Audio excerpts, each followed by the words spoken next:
Продолжаем эфир нашего телеканала обзором экономических, спортивных и других событий. Начнем с курса валют, установленного Центробанком. Доллар остановился на отметке 62.40, евро 69.37. Обменять американскую валюту в Якутске выгоднее всего в Россельхозбанке и Восточном банке 62.20 и 62.70 соответственно. Лучший курс по обмену евро в Восточном банке и Азиатско-Тихоокеанском 69 рублей 5 копеек и 69 рублей 51 копейка соответственно, по информации сайта Банки.ру.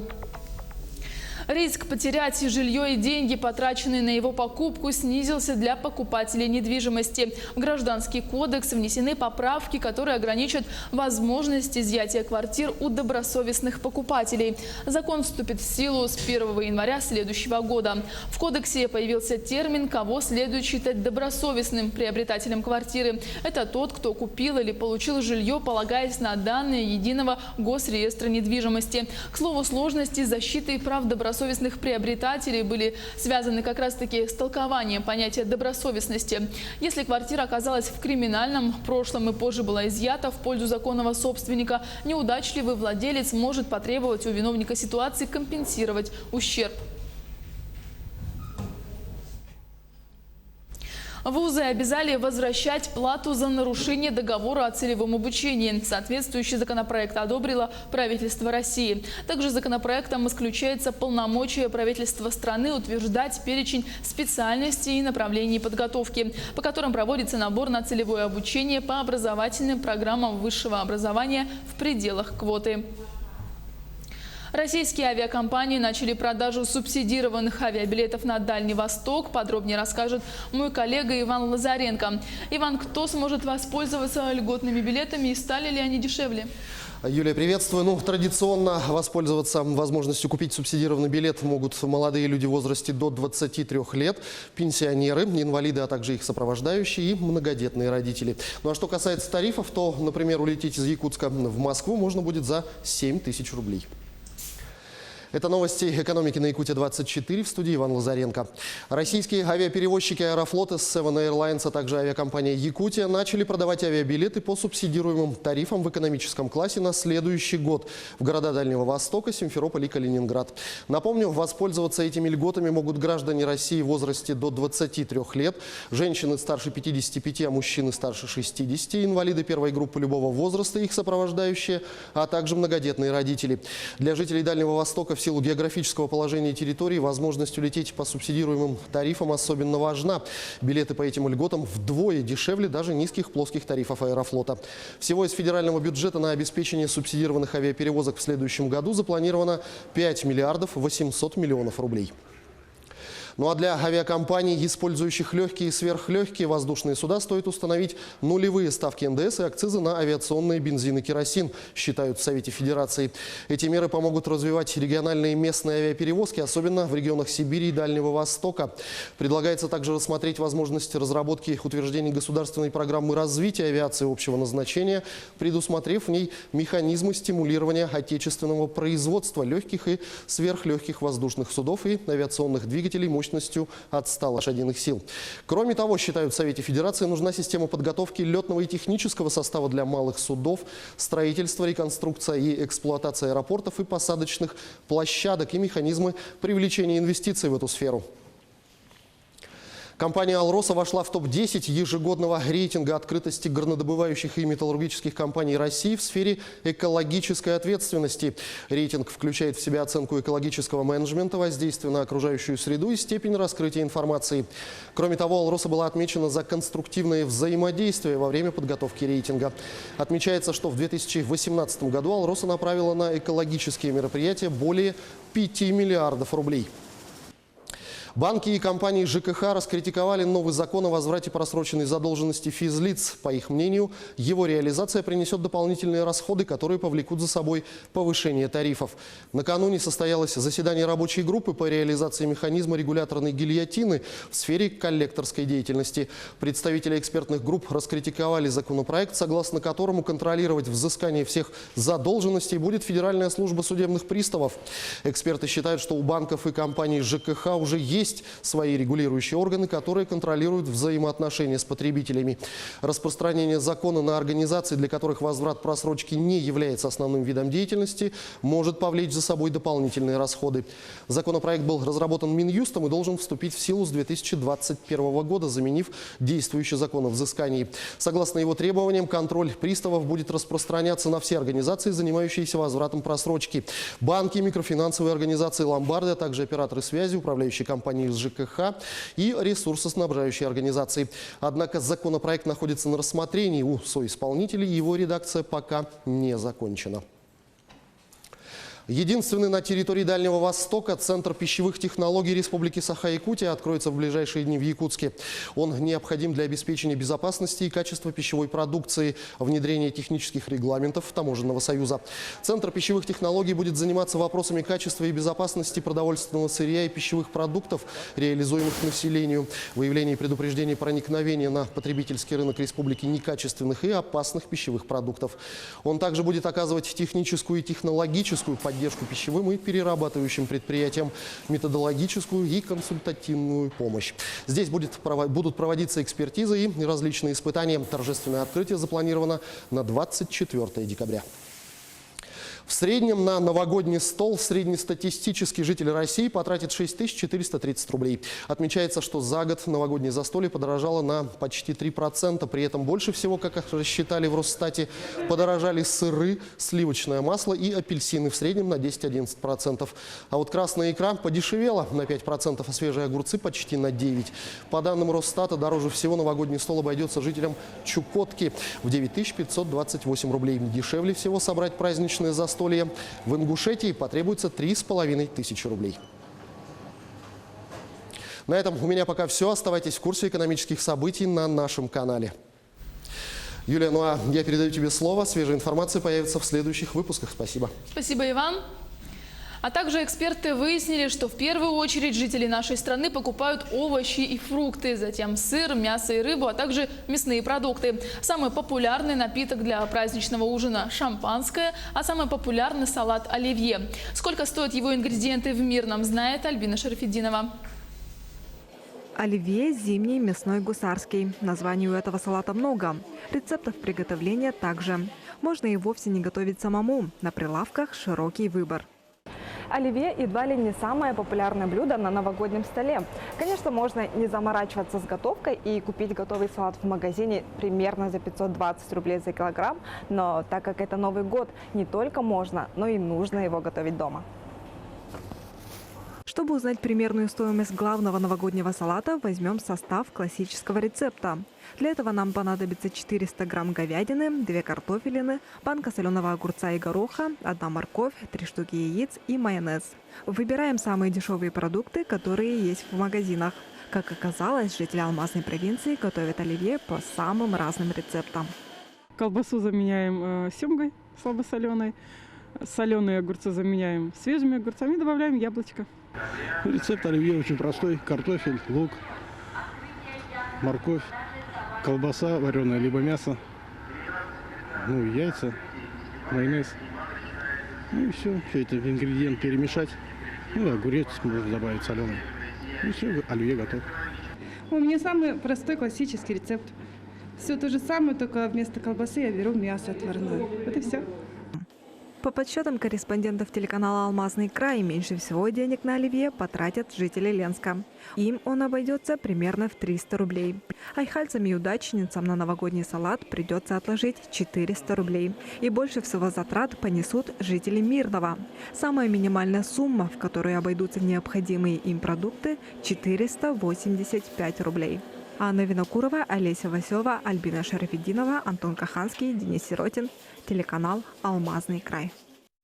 Комиссии по вопросам организации детского отдыха будут созданы в регионах страны. Соответствующий закон Совет Федерации планирует рассмотреть на пленарном заседании сегодня. Предполагается, что комиссии будут выезжать в лагеря в случае появления информации об их незаконной деятельности, о возможных нарушениях норм безопасности и санитарных правил. Комиссии также займутся подготовкой мероприятий, программ и предложений по повышению эффективности организации отдыха и оздоровления детей. Они смогут будут выносить предложения об исключении детских лагерей из федерального реестра. Информация об их работе будет размещаться на официальном сайте губернаторов в интернете.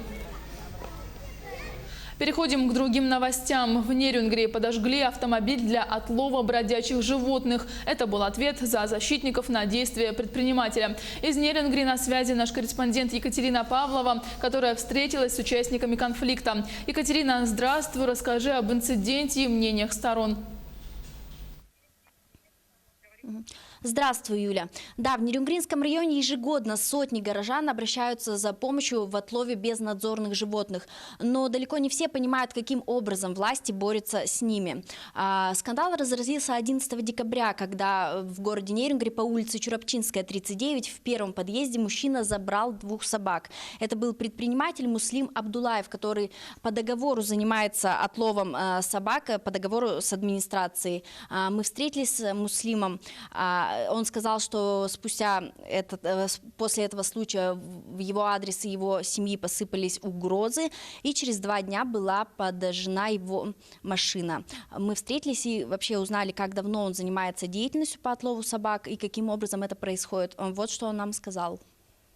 16 числа я написал письмо на имя главы города, что я не имею возможности заниматься в связи с поджогом моего автомобиля. То есть не на чем заниматься. Вот. Сейчас граждане, скажем так, остались со своими проблемами сами. Им теперь я не знаю, кто им поможет. В Нерюнгри есть организация зоозащитников, которые, как они утверждают, обращались в городскую администрацию за помощью, что они хотели, в общем, участвовать в урегулировании численности животных и предлагали им передать хотя бы половину денег для занятий этого. Они бы сделали надлежащие вольеры и тому подобное. Но, как сказали нерюнгринские власти, что в 2020 году ужесточаются правила по отлову животных, их нужно обязательно отправлять на передержку, стерилизовать, но объем выделяемых средств не хватает для этих дел. Поэтому, как дальше будет решаться эта проблема, мы будем следить за развитием событий. Юлия. Спасибо, Катя. Надеюсь, этот вопрос как-нибудь решится. Я напомню, на прямой связи со студией была наш корреспондент Екатерина Павлова. В Верхневилюйском районе воры пойманы с поличным. Сотрудники энергетического предприятия заметили пропажу электрического силового кабеля стоимостью 700 тысяч рублей с территории утра. Ночью неизвестные проникли и похитили 200 метров. Личности подозреваемых были установлены в тот же день. 36 и 37-летние жители села Верхневилюйск были задержаны при попытке вывести похищенное за пределы района. Подробности у моего коллеги Юрия Осипова. Юра, приветствую. Какое наказание понесут подозреваемые? Да, здравствуй, Юля. Выяснилось, что подозреваемые заранее спланировали это преступление. Они ночью проникли на территорию предприятия, срезали 200 метров кабеля, затем вывезли его на свалку, где подожгли, чтобы избавиться от изоляции. Далее они планировали вывести этот кабель в Якутск, чтобы продать, но не успели. Сейчас они находятся под подпиской о невыезде. Здравствуйте. В эфире обзор чрезвычайных происшествий, в студии Юрий Осипов. В Мирнинском районе осудили врача городской больницы, обвиняемые в целом ряде коррупционных преступлений. Об этом сообщает пресс-служба Следственного комитета по региону. В апреле этого года врач по просьбе своего знакомого оформил жителю поселка Айхал листок нетрудоспособности, внеся в него и в амбулаторную карту фиктивные сведения об имеющемся у него заболевании, получив за это 15 тысяч рублей. Кроме этого, через месяц, в мае, по просьбе своей знакомой, она оформила листок нетрудоспособности для ее бывшего супруга, также внеся в него и в амбулаторную карту фиктивные сведения об имеющемся заболевании. Суд признал женщину виновной и приговорил к 4 годам лишения свободы условно со штрафом в 50 тысяч рублей. И снова медицина. 3 медицинские компании Якутии подозреваются в картельном сговоре в более 140 торгах на поставку медикаментов, сообщает пресс-служба управления Федеральной антимонопольной службы по республике. Отмечается, что в 2016-2018 годах, заключив антиконкурентное соглашение, компании и предприниматели участвовали в более чем 140 торгах на поставку медикаментов и расходных материалов в бюджетные медучреждения Якутии. В сообщении говорится, что при участии в торгах организации использовали общую модель поведения, которая была заранее известна каждой компании и которая была обусловлена наличием антиконкурентного соглашения, что преднамеренно исключило конкуренцию и привело к поддержанию цен на закупках. За сутки в городе Нерюнгри двое жителей стали жертвами мобильных мошенников. 41-летняя женщина лишилась около 36 тысяч рублей, а 37-летний мужчина более 40 тысяч. Женщине позвонили якобы со службы клиентской поддержки банка и попросили подтвердить информацию о том, что с ее счета в данный момент совершается платеж на сумму 5000 рублей. Женщина не подтвердила данный запрос, и тогда ее якобы переключили в финансовый отдел. Там продолжился разговор с другим сотрудником банка. При этом жительница Нерюнгри заявила собеседнику, что отказывается называть пароли, так как подозревает, что к ней звонят мошенники. С того конца провода ее успокоили и объяснили, что сообщать никакие коды им нет необходимости. Она должна их продиктовать в режиме голосового сообщения роботу. Конечно же, роботам больше доверия, решила женщина, и продиктовала ему всю конфиденциальную информацию, а затем, позвонив на реальный номер 900, подтвердила всю операцию. Таким образом, с двух ее банковских карт мошенники похитили около 36 тысяч рублей. Мужчине также позвонили с банка и поинтересовались, подавал ли он заявку на кредит, и между делом поинтересовались, в каком банке он обслуживается. Житель Нерюнгри заявил любопытствующим, что знает о подобных схемах мошенничества и ни за что не поведется на развод. На том конце провода образовалась короткая пауза, а затем у него спросили, не хочет ли он узнать, кто оформил под его именем кредит. Мужчина, отбросив все подозрения, согласился. Для этого, по указаниям мошенников, он установил приложение, при помощи которого мошенники подключились к его телефону. Затем он установил банковское приложение и, следуя их инструкциям, перевел на счета мошенников более 40 тысяч рублей. Не менее 21 человека стали жертвами аварии в Гватемале, когда пассажирский автобус столкнулся с фурой. Подробности в следующем материале, рассказывает Татьяна Гамозова. В Гватемале в результате столкновения пассажирского автобуса с фурой погиб по меньшей мере 21 человек, в том числе 6 несовершеннолетних, среди них 7-летний мальчик. Об этом сообщили врачи и спасатели, работающие на месте аварии. ДТП произошло в районе города Гуалан на Атлантическом побережье страны. Обстоятельства столкновения выясняются. По предварительным данным, грузовик шел с превышением скорости и врезался сзади в автобус, когда тот входил в поворот. Избранный президент Гватемалы Алехандро Джаматеи, который вступит в должность в январе, выразил глубокие сожаления в связи с гибелью людей. Это была рубрика «Чрезвычайные происшествия». Берегите себя и до встречи в эфире. Юля, ну а к этому часу у меня вся информация. Увидимся в следующих выпусках. Спасибо, Юра. Ну а далее мировые новости.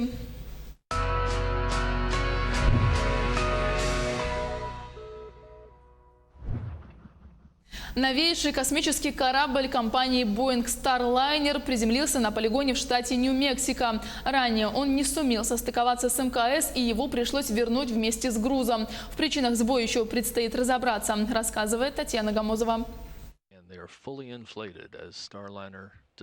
Американский космический корабль Starliner благополучно вернулся на Землю. В воскресенье он опустился на полигон НАСА в пустыне Уайт-Сэнс в штате Нью-Мексико. В пятницу аппарат был впервые запущен с мыса Канаверал во Флориде, но не вышел на заданную орбиту и не смог состыковаться с Международной космической станцией. Starliner – это новейший пилотируемый корабль, предназначенный для доставки на орбиту людей и грузов. Его разрабатывает корпорация Boeing. Тестовый полет провел автомат. Место пассажира занял манекен, оснащенный датчиками. По предварительным данным, сам аппарат исправен. Сбой произошел на программном уровне. Как заявили в НАСА, причина этого пока непонятна. Помимо Боинга, еще несколько американских компаний, в том числе SpaceX, испытывают пилотируемые корабли в рамках специальной программы развития коммерческих запусков. В случае успеха США смогут снова самостоятельно отправлять экипажи на МКС, а не покупать для них места на российских аппаратах. Индонезийские власти вернули в дикую природу 7 морских черепах, которые бросил владелец. Подробности в следующем сюжете. Сотрудники Индонезийского агентства по охране окружающей среды и природных ресурсов выпустили в море 7 спасенных зеленых черепах. За процедурой, которая прошла на одном из пляжей острова Бали, наблюдали туристы и местные жители. По словам представителей властей, животных нашли брошенными. Наши коллеги из полиции обнаружили черепах, но не владельца. Их бросил кто-то, кто их содержал, и мы все еще ведем расследование. Индонезия – дом для 6 видов морских черепах из 7 существующих в мире. Все они считаются животными в разной степени опасности. В 20 веке их популяции едва не уничтожили полностью. Сейчас законы страны запрещают продавать черепашьи яйца и, собственно, черепах. Но контрабандисты продолжают охотиться на них ради мяса и панцирей. Кроме того, на Бали части черепашьего тела традиционно использовали в индуистских церемониях. В преддверии праздника тысячи эстонцев отправляются в лес, чтобы срубить и принести домой рождественскую ель. Делают они это совершенно законно и помогает им популярное мобильное приложение, рассказывает Артем Шануров. Возможность срубить в лесу рождественскую ель и сделать это абсолютно легально появилась у жителей Эстонии. Тысячи людей отправляются на охоту за праздничным деревом со смартфоном в руках. Выбору и покупке помогает мобильное приложение. В стране практически все госуслуги, в которой доступны через интернет, нововведение сразу же завоевало огромную популярность. Программа показывает информацию управления лесного хозяйства, где на карте отмечены зоны, разрешенные для вырубки. Люди могут рубить ели в местах, где нет надежды, что деревья достигнут зрелости. Таких как обочины дорог, края оврагов, также под линиями электропередач и старыми деревьями. Запрещается рубить в зонах обновления леса, там, где деревья были посажены людьми. Сейчас на карте есть примерно 150 мест, где можно выбрать рождественскую ель. Цена колеблется в пределах 13 евро за одно дерево. Приложением уже воспользовались около 10 тысяч эстонцев. Они считают новый способ покупки гораздо более увлекательным. Приятно чувствовать, что вы приносите свое собственное дерево из леса. Те, которые продаются перед торговыми центрами, красивые и пышные, но мы с детьми любим гулять. Это занимает некоторое время, но в целом, если погода хорошая, а у вас есть возможность и желание, вы в лесу можете найти подходящий вариант. Приложение весьма удобное. Вы просто платите и выбираете, что хотите, а в качестве бонуса проводите время со своей семьей. У приложения ограниченный срок действия. Вырубка ели вновь становится незаконной после 31 декабря. Перуанский Санта-Клаус не только разносит подарки детям в рождественские праздники, но и следит за порядком на дорогах Лимы. Марко Чиро работает городским полицейским в новогодние праздники. Он облачается в костюм Санты и патрулирует улицы города. Но не на упряжке северных оленей, а на двухколесном мотоцикле, виртуозно выполняя акробатические трюки за рулем. Как и у любого Санта-Клауса, у Чиро есть свои помощники. Идея создания рождественского отряда родилась в Лиме 20 лет назад. И с тех пор полицейские в ярких костюмах рассказывают горожанам о дорожной безопасности и дарят конфеты детям в праздничные дни. Рождественский отряд обрел популярность среди взрослых горожан и туристов, которые стараются не упустить случая сфотографироваться с пестрой командой, которая несет послание мира и любви.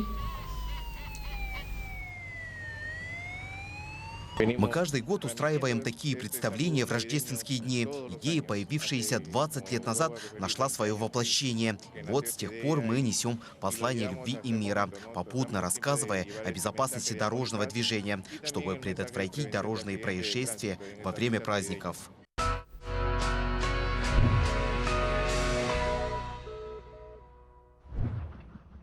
Переходим к спортивным новостям. Ретро-матч по хоккею в стиле 70-х годов прошел в рамках регулярного чемпионата континентальной хоккейной лиги. «Спартак» встретился с Нур-Султанским «Борисом». Подробности в новостях спорта расскажет Полина Долинская. Полина, приветствую. Как прошла игра? Здравствуй, Юлия. Встреча прошла в Москве и завершилась со счетом 3-1 в пользу красно-белых. Ретро-матч прошел в стиле 70-х годов. Хоккеисты и тренерский штаб «Спартака» прибыли на матч на автомобилях «Волга», а символические вбрасывания произвели чемпионы страны 76-х годов в составе московской команды. Это новости спорта на Якутия-24, в студии Полина Долинская. Хоккеисты московского «Спартака» одержали победу над «Борисом» из Нур-Султана в домашнем ретро-матче в рамках регулярного чемпионата континентальной хоккейной лиги. Встреча завершилась со счетом 3-1. В первом периоде отличился на 9-й минуте встречи игрок красно-белых Илья Зубов. Во втором периоде на 25-й минуте матча Артем Федоров удвоил преимущество «Спартака». Спустя 2 минуты гости провели первую серьезную атаку в матче, которая завершилась голом Аркадия Шестакова. А на последних секундах нападающий нападающий «Спартака» Александр Хохлачев установил окончательный счет в матче 3-1. «Спартак» занимает 5-е место в Западной конференции, набрав 49 очков в 39 матчах. Теперь красно-белым предстоит серия из 3 матчей в гостях против Сибири из Новосибирска 25 декабря, Челябинского «Трактора» 27 декабря и Сочи 29 декабря. «Борис» располагается на 3-й позиции Восточной конференции. В активе клуба 50 очков в 38 матчах. «Борис» сыграет на своей площадке против петербургского «СКА» 25 декабря, Минского «Динамо» 27 декабря, Екатеринбургского «Автомобилиста» 29 декабря и китайского «Кунь-Луня» 30 декабря. Российский боксер Денис Лебедев проиграл южноафриканцу Тобиасу Мчуну в бою за серебряный пояс Всемирного боксерского совета в первом тяжелом весе до 90 килограмм. 12-раундовый поединок, состоявшийся в Красноярске, завершился победой Мчуну по очкам. Судьи единогласно отдали победу южноафриканцу. Лебедев принял решение вернуться на ринг после объявления о завершении карьеры. Это первый бой 40-летнего россиянина после перерыва. 8-кратный олимпийский чемпион Усейн Болт пробежался по новому национальному стадиону в Токио. На нем пройдет закрытие Олимпиады 2020. Подробности расскажет Татьяна Гомозова. Человек-молния Усейн Болт в субботу опробовал беговую дорожку нового национального стадиона в Токио, который следующим летом примет соревнования в рамках летней Олимпиады. Завершивший карьеру победитель 8 игр принял участие в эстафете во время церемонии открытия арены и получил при этом, по его словам, незабываемые эмоции. Потрясающее ощущение выступить перед всеми этими людьми. Я счастлив и взволнован. Поскольку в Олимпиаде я не участвую, пробежать по этой дорожке само по себе событие. Арену, сооруженную на месте старого Олимпийского стадиона, закончили строить в ноябре, за 9 месяцев до того, как здесь состоится церемония открытия игр. В субботу первые зрители, около 60 тысяч человек, увидели своего рода уменьшенную версию того, что ждет болельщиков 24 июля 2020 года. Гвоздем программы стал фестиваль Мацури, традиционный для Японии религиозный праздник, характерной чертой которого является шествие по улицам. Оно сопровождается танцами и громкими возгласами, чтобы развеселить богов. Уже 1 января новый национальный стадион примет первый спортивный турнир – финал футбольного Кубка Императора. А в мае здесь состоятся пробные состязания перед Олимпиадой. Мужская и женская сборные России одержали победы в финалах первого в истории чемпионата Европы по регби на снегу и стали победителями турнира. Соревнования проходили в Москве. Женская сборная России в финале переиграла соперниц из Норвегии со счетом 8-0. Мужская команда России в своем финальном матче победила команду Румынии. Результат встречи 4-2. Чемпионат Европы по регби на снегу проводился впервые. В турнире принимали участие по 8 женских и мужских команд. Якутянин Владимир Балынец стал обладателем приза спортивных журналистов России «Серебряная лань» как лучший паралимпиец 2019 года. В десятку лучших спортсменов также вошли чемпионка мира по легкой атлетике Анжелика Сидорова, фигуристка Алена Косторная, гимнаст Артур Далалаян и другие российские спортсмены, отличившиеся в уходящем году. Отмечается, что торжественное вручение награды пройдет совместно с Олимпийским комитетом в феврале 2020 года.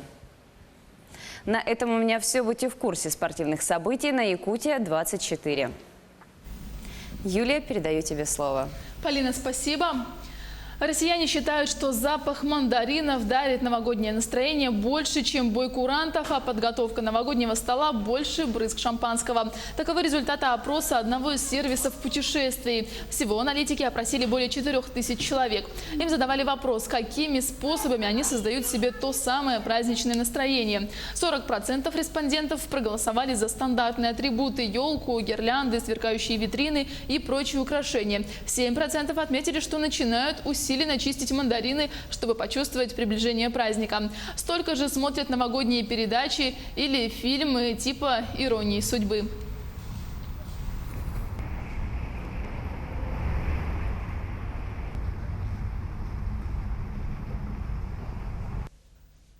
Тем временем столица республики собрала лучших школьников Якутии. Сегодня пройдет традиционная елка главы. Сейчас идет подготовка к этому праздничному событию. Сейчас с нами на прямой связи со студией наш коллега Сергей Михедов. Сергей, приветствую. Расскажи, сколько учеников республиканских школ примут участие в новогодней елке главы Якутии Айсена Николаева в этом году? Да, Юля, приветствую. Мы сейчас находимся в центре отдыха и оздоровления детей «Сосновый Бор». Сюда приехали из 23 районов Якутии около 300 школьников. Это старшеклассники, ребята учатся в 10-11 классе. Это активисты, спортсмены, участники городских олимпиад. В общем, активные ребята, которые занимают активную жизненную позицию и являются примером для своих одноклассников. Вот. Для ребят здесь организована обширная программа. Во-первых, естественно, это питание, это культурный отдых. Ребят водят в кинотеатры, в театры. То есть ребятам показывают различные мероприятия. Вот. И сейчас, прямо сейчас у девочек идет активная подготовка.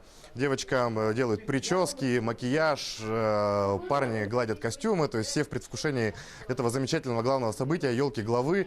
И нам удалось поговорить с несколькими ребятами, и вот что они нам рассказали о своих увлечениях и как они вообще учатся в школе. Ну, этот год для меня был довольно-таки продуктивный. Я иду на золотую медаль в 11 классе и продолжаю зарабатывать отлично по учебе. Также участвую в различных мероприятиях, исследовательских работах, участвую в «Шаг в будущее», в различных олимпиадах. Мне очень нравится сфера именно техническая. Гуманитария — это не мое. Люблю физику, математику, часто участвую в различных мероприятиях, именно связанных с этими предметами. Именно будущую жизнь я хочу связать с технической профессией, хочу поступить в университет, возможно, в Санкт-Петербурге, возможно, в Москве. Хочу добиться многого именно в этой сфере. Может, пойду в нефтегаз, возможно, на инженера. Почему бы и нет? Все равно 21 век, женщины и мужчины на одном уровне, и женщины могут также в технических профессиях преуспевать даже больше, чем мужчины. Участвую постоянно на городских соревнованиях по баскетболу, волейболу, участвую в научных конференциях, военно-патриотическая деятельность. Также, я в творческом объединении старшеклассников «Досуг», и мы часто принимаем участие в различных мероприятиях как в школе, так и в городе, так и в районе. Я планирую поступать в Санкт-Петербург на японоведение. Мне очень нравятся различные языки. Японский мне очень симпатичен, и мне очень хотелось бы его изучить и в будущем посетить эту страну и, может быть, остаться там жить. Я увлекаюсь спортом, пою, танцую, участвую в разных школьных, улусных, республиканских, всероссийских, международных соревнованиях. Также у меня есть хобби, я люблю сочинять стихи и читать их на бит. Ну и, как я уже говорил, здесь проживает 300 людей, а в самом мероприятии, в самой непосредственно елке главы примут участие 700 школьников со всей Якутии. Ребятам вручат стипендию главы, это 25 тысяч рублей. Само мероприятие пройдет в цирке, в Государственном цирке Якутии имени Марфы и Сергея Расторгуевых. Юля, тебе слово. Спасибо, Сергей. Напомню, это был наш корреспондент Сергей Михедов. Капризная и совсем не зимняя погода северной столицы никак не помешала новогоднему настроению заполнить улицы Санкт-Петербурга в субботу. Сотни Дедов Морозов стартовали от Дворцовой площади в рамках 4-го международного забега. Открыл мероприятие всероссийский Дед Мороз из Великого Устюга, который перед стартом забега зажег главную елку в Санкт-Петербурге. Маршрут бегунов пролегал от Дворцовой площади по Милонной улице через Аптекарский переулок, мимо реки Мойки по самым красивым местам северной столицы.